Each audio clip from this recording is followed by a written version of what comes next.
If you're yet to become a proud member of our league, be sure to click the subscribe button down below so you don't miss anything of the best football quality content here on YouTube. But without further ado, let's get right to it.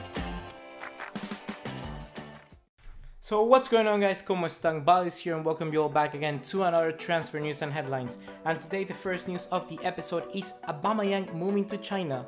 Yeah, you heard that right. Apparently Tianjin Quanjin from the Chinese Super League, that name is really funny. But well, yeah, it seems that this club is offering him £26 million a year. A year, that's freaking so much. That's so much money.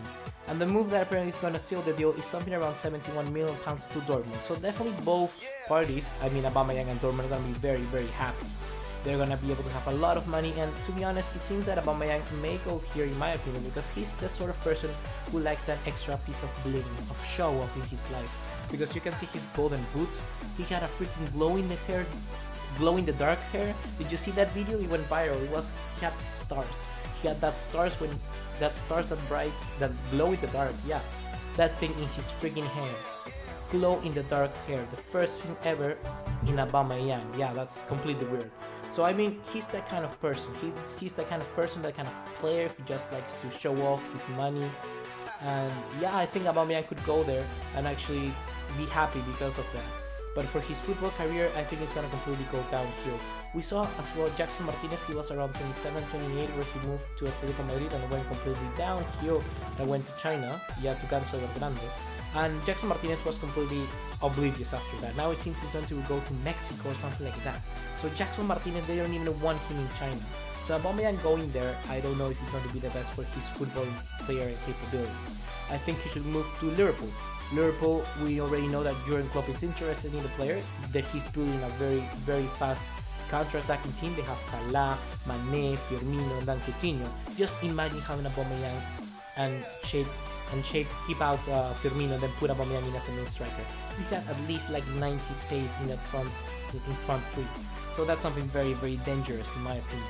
And Aubameyang could fit very, very nicely in that case, but I don't know what he's moving to China, to be honest. For me, this is a complete thumbs down from all parties except for Aubameyang. Dortmund, I think, doesn't really care that much, so for them it's equal. For Liverpool, definitely it's a thumbs down. They're losing a very good player. But for Aubameyang, also a thumbs down in my opinion. But I also think he doesn't care that much because the money is what talks here in this game. So now, guys, we stay once again in Italy and we go to Roma. And Roma has already completed the signing of Rick Karstrup from Feyenoord. Yeah, interesting to see. Fullback Karstrup, 22 years old, arrived in Rome on Tuesday for a medical. After signing his contract on Wednesday, he said, "Joining Roma is a great move for me." And it actually is. We have Roma being seen, they want to strengthen in that sort of backline defense with a wing backs they have. And it seems that Bruno Perez has come in there. He was bought completely, but I don't know if he's the best fit there. Roma, we know, has already Monchi, and Monchi's revolutionizing that team, to be honest. He's selling players like Costas Manolas for a lot of money. Apparently Manolas is also coming up, I'm going to talk about that later. But also, well, Salah moving to Liverpool for 40 million, very piece of business good there. Also, Leandro Paredes wants to move, and he's signing and replacing those players with also very good talent. And that's why Monchi is really important in this society. In the football, a sporting director, intelligent like Monchi, is very, very important. And Rick Karstrup is a very good example of that. I didn't see too many people or too many clubs bidding for this player, but he's really amazing. Just 22 years old, he won the Eredivisie last year with Feyenoord, and for 40 million euros, you're getting a very, very good player.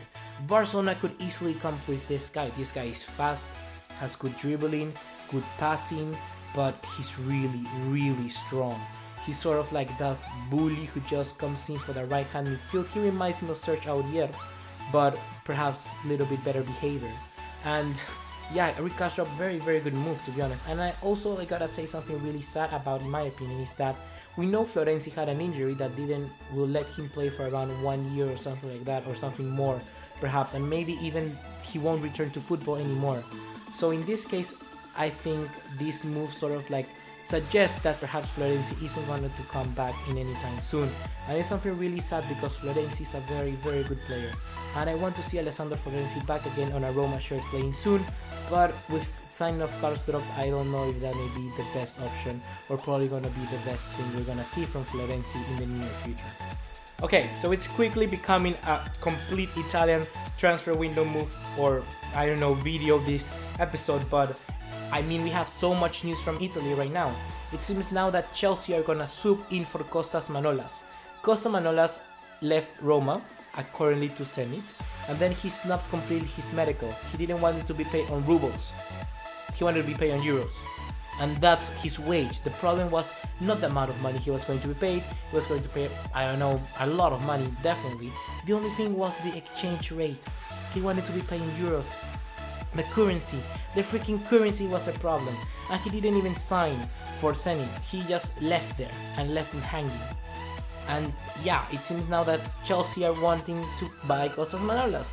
And to be honest, it's going to be a very good move if he actually goes there. Apparently it's it's apparently 30 million that they're asking for Roma, and Chelsea, as we know, they're selling probably Nathan Ake to Bournemouth, and that's 20 million. So Nathan Ake to Costa Manolas and just paying 10 million is quite a big move, to be honest. So now it seems that Chelsea are pushing on with this player. I'm going to be very excited if he actually comes to the Premier League because he's a very physical player, very fast player, very intelligent player, definitely, but also very aggressive. And that's something that suits very well the Premier League. He's able to play in that left back or left center back position for Chelsea, so definitely it's going to be very nicely. You're going to have Manolas, David Luiz, and also someone like Aspilicueta, and it's going to be very, very good if he actually decides to move to Chelsea. This is according to Metro, or the Mail Online. Well, it says Mail Online, but founded by the Metro. So yeah, I think it's reliable enough. I think Chelsea may bid for this player for the Greece International, which is set to join on a 5-time to the Russian champions. But here, listen to this. Chelsea make late soup for Costa Manolas, leaving Zenit Petersburg manager Roberto Mancini furious. Obviously, imagine if your player just left because of the freaking wage. Who wouldn't be mad? So now guys, we move to our next story of the episode, and that's Hakan Calhanoglu moving to AC Milan. Apparently, he has already agreed terms with the Italian club. AC Milan has already been doing some crazy piece of business with Franchesi, they also bought Matteo Musacchio from Villarreal, Andrea Silva from FC Porto, and they also bought Ricardo Rodriguez from Wolfsburg. Already 4 players, an amazing piece of business.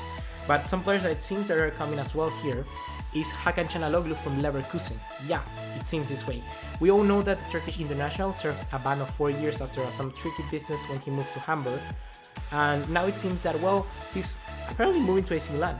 Definitely this would imply something else for this squad, because I don't see where would he fit in, especially probably at left-hand side midfield or just behind the striker, behind Andre Silva.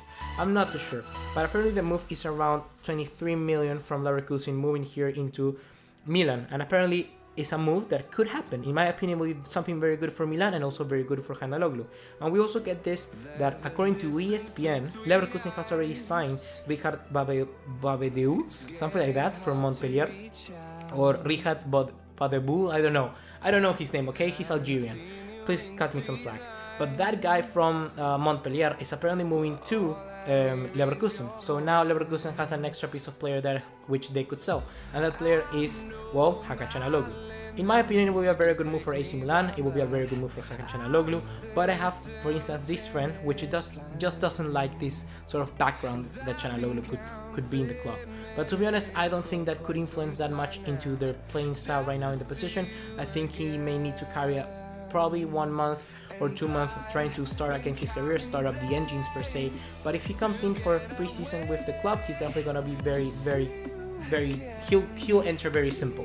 Just because there are a lot of new players here, so it's gonna definitely be a new system. So it's almost like every player is starting from zero.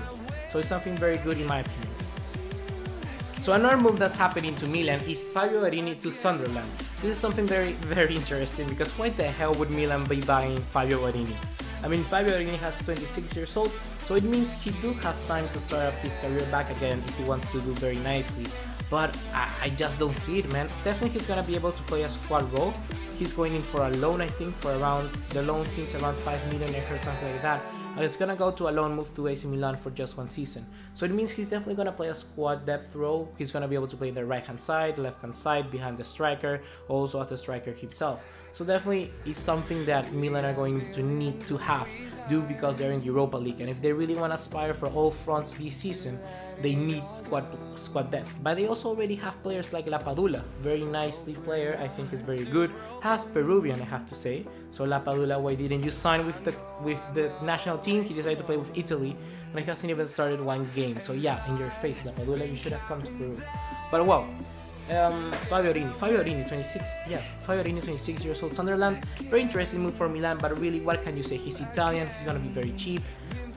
And yeah, I'm not too happy about this move, but I see where Milan is coming from. But I think there are definitely a lot of different players Milan could have gone into first than Fabio Borini. That has been all for today, guys. If you have enjoyed, please remember to drop us a like, leave us a subscribe, and I'll see you in the next one. Take care, ciao.